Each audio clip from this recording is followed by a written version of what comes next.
The miracle of the oil, the Nes Pach HaShemen, which is so central to the story of Chanukah, was completely unnecessary.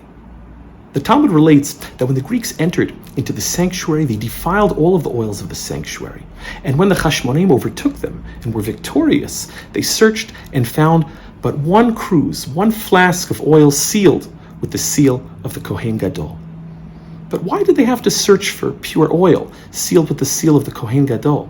Rav Yaakov Yoshua Folk, the Pnei Yehoshua, famously asks this very question in light of the principle Tuma Hutra B'tzibur. Impurity is permitted when either the majority of the community, the Kohanim or the Kelim, the temple vessels, are impure, and the service in the temple is performed even in a state of impurity.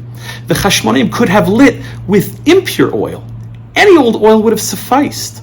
But the Pnei Yehoshua so beautifully explains that the entire purpose of the miracle of the oil, even though it was not necessary, was lahodia lahem chibat hamakom alehem, to inform them of Hashem's love for them. He continues and describes the Chanukah miracle in light of its historical context.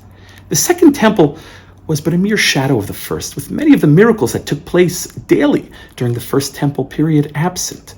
Even the Shekhinah, the divine presence, was absent during the second temple. According to the Pnei Yehoshua, the miracle of the oil was a sign that Hashem's presence and his love had returned to the second temple as it had been in the first. Many compare and contrast the military victory with the miracle of the oil. While the former was essential, the latter was seemingly inconsequential. After taking control of the Holy Temple back from the Seleucids, the Chashmonaim could have restored Jewish sovereignty to Jerusalem even without kindling the menorah. Yes, that little flask of oil was unnecessary.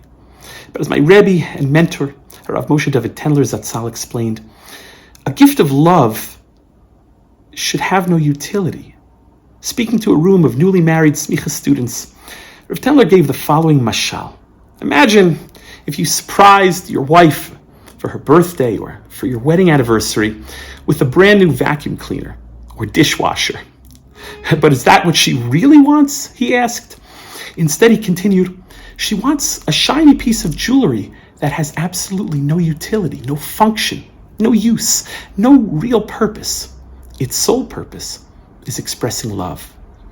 With this unnecessary gift of a little flask of pure olive oil, sealed with the stamp of the Kohen Gadol, Hashem was expressing his love for the Jewish people, pure and simple. And that is the greatest gift of all.